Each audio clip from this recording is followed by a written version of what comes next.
Hello, I am back to record chapter 21 of One of Us is Lying. We're going to start off with Bronwyn. All right, let's do this. Bronwyn, Wednesday, October 17th, 12:25 p.m.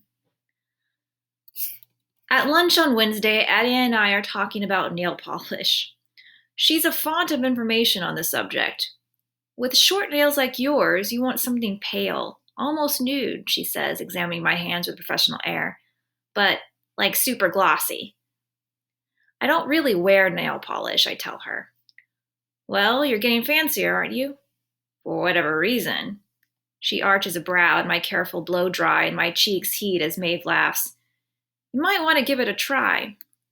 It's a mundane, innocuous conversation compared to yesterday's lunch, when we caught up on my police visit, Nate's mother, and the fact that Addie got called to the station separately to answer questions about the missing EpiPens again. Yesterday, we were murder suspects with complicated personal lives, but today we're just being girls. Until a shrill voice from a few tables over pierces the conversation. It's like I told them, Vanessa Merriman says. Which person's rumor is definitely true? And which person's totally fallen apart since Simon died? That's your murderer. What's she on about now? Addie mutters, nibbling like a squirrel at an oversized crouton. Janae, who doesn't talk much when she sits with us, darts a look at Addie and says, You haven't heard? Mikkel Powers' crew is out front. A bunch of kids are giving interviews. My stomach drops and Addie shoves her tray away. Oh, great. That's all I need. Vanessa on TV yakking about how guilty I am. Nobody really thinks it was you, Janae says. She nods towards me. Or you.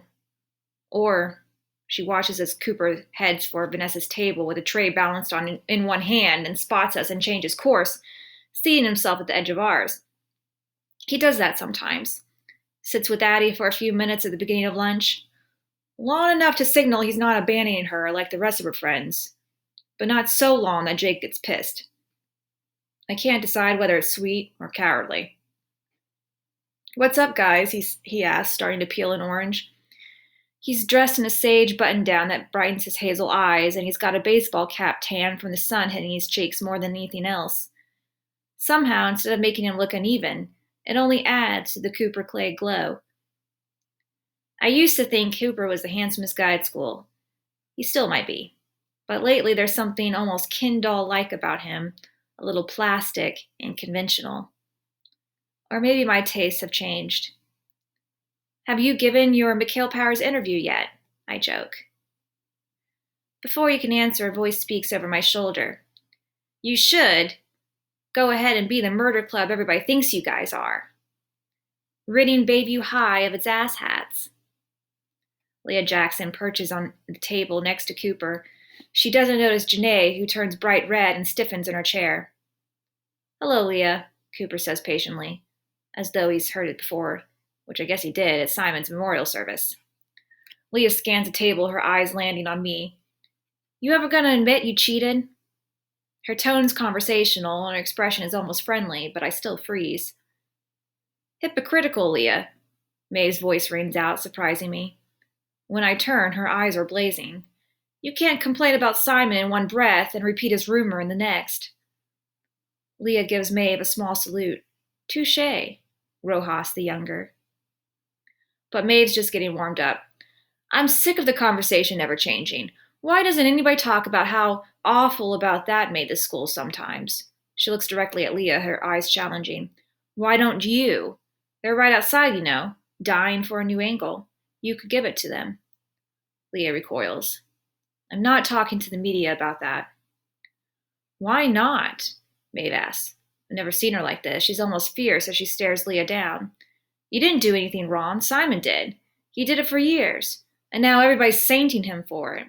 Don't you have a problem with that? Leah stares right back, and I can't make out the expression that crosses her face. It's almost triumphant. Obviously I do. So do something about it, Maeve says. Leah stands abruptly, pushing her chair overhead, her hair over her shoulder. The movement lifts her sleeve and exposes a crescent-shaped scar on her wrist. Maybe I will. She stalks at the door with long strides. Cooper blinks after her. Dane, Maeve, remind me not to get on your bad side. Maeve wrinkles her nose, and I remember the file with Cooper's name on it she still hasn't managed to decrypt. Leah is not on my bad side, she mutters, tapping furiously on her phone. I'm almost afraid to ask. What are you doing?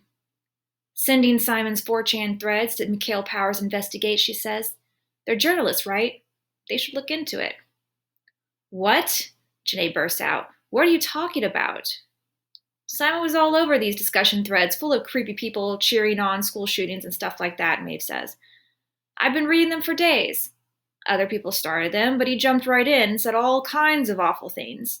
He didn't even care when that boy killed all those people in Orange County. She's still tapping away when Janae's hand shoots out and locks around her wrist, almost knocking her phone from her hand. How would you know that? She hisses, and Maeve finally snaps out of the zone to realize she might have said too much. Let her go, I say. When Janae doesn't, I reach out and pry her fingers off Maeve's wrist. They're icy cold. Janae pushes her chair back with a loud scrape, and when she gets to her feet, she's shaking all over. None of you knew anything about him, she says in a choked voice, and stomps away just like Leah did. Except she's probably not about to give Mikhail Powers a soundbite. Maeve and I exchange glances as I drum my fingers on the table. I can't figure Janae out. Most days, I'm not sure why she sits with us when we must be a constant reminder of Simon. Unless it's to hear conversations like the one we just had. I gotta go, Cooper says abruptly, as though he's used up his allotted non-Jake time. He lifts his tray where the bulk of his lunch lies untouched and smoothly makes his way to his usual table. So, our crew is back to being all girls, and stays that way for the rest of lunch. The only other guy who'd sit with us never bothers making... Can't prove the pile. Hold on, let me adjust and scroll all the way down. Can't preview. Here we go. Go take a little bit. Sorry about that. Sometimes it does this.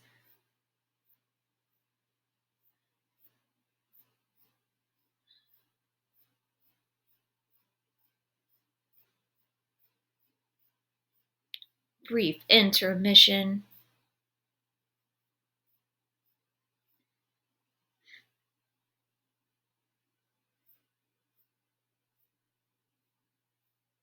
I'm almost there.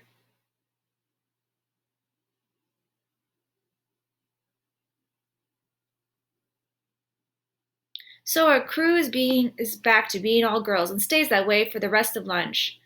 The only other guy who'd sit with us never bothers making an appearance in the cafeteria. But I pass Nate in the hallway afterwards, and all the questions bubbling in my brain about Simon, Leah, and Janae disappear when he gives me a fleeting grin. Because, God, it's beautiful when that boy smiles. All right. Bronwyn. It's got it bad. Take a coffee break.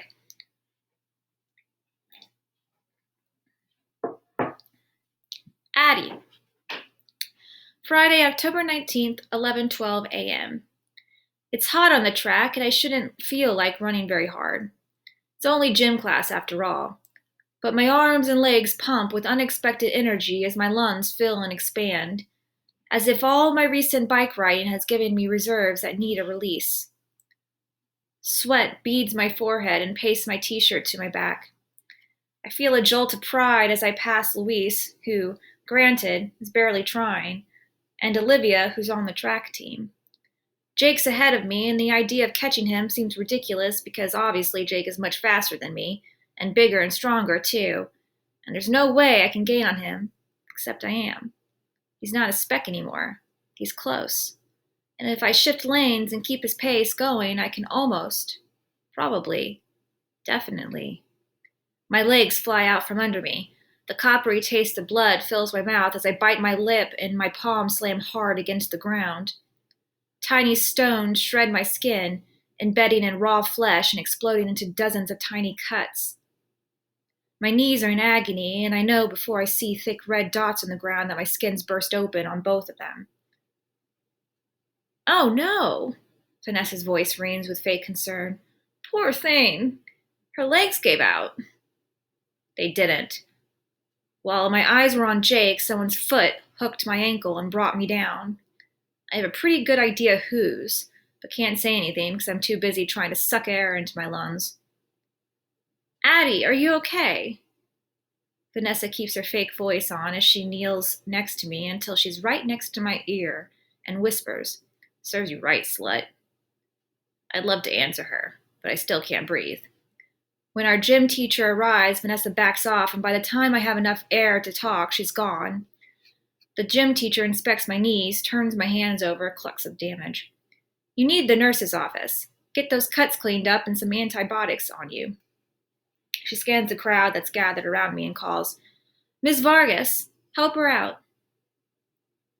I guess I should be grateful it's not Vanessa or Jake, but I've barely seen Janae since Bronwyn's sister called Simon out a couple of days ago. As I limp towards school, Janae doesn't look at me until we're almost at the entrance. What happened? She asks as she opens the door. By now, I have enough breath to laugh.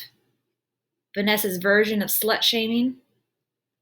I turned left instead of right at the stairwell, heading for the locker room. You're supposed to go to the nurses, Janae says, and I flutter my hand at her. I haven't darkened the nurse's doorstep in weeks, and anyway, my cuts are painful but superficial. All I really need is a shower. I limp to a stall and peel off my clothes, stepping under the warm spray and watching brown and red water swirl down the drain. I stay in the shower until the water's clear, and when I step out, a towel wrapped around me. Janae's there holding a pack of Band-Aids. I got these for you. Your knees need them. Thanks. I lower myself onto a bench and press fresh flesh-colored strips across my knees, which, sure enough, are getting slick with blood again. My palms stain and they're scraped pink and raw, but there's nowhere I can put a Band-Aid that will make a difference. Janae sits as far away as possible from me on the bench. I put 3 Band-Aids on my left knee and 2 on my right. Vanessa's a bitch, she says quietly. Yeah, I agree, standing and taking a cautious step.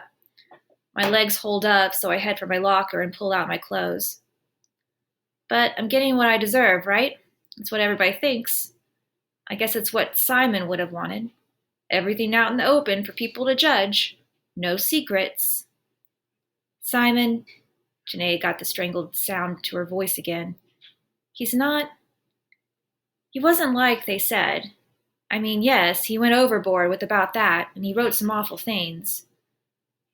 But the past couple of years have been rough. He tried so hard to be part of things, he never could. I don't think... She stumbles over words. When Simon was himself, he wouldn't have wanted this for you. She sounded really sad about it, but I can't bring myself to care about Simon now. I finish dressing and look at the clock.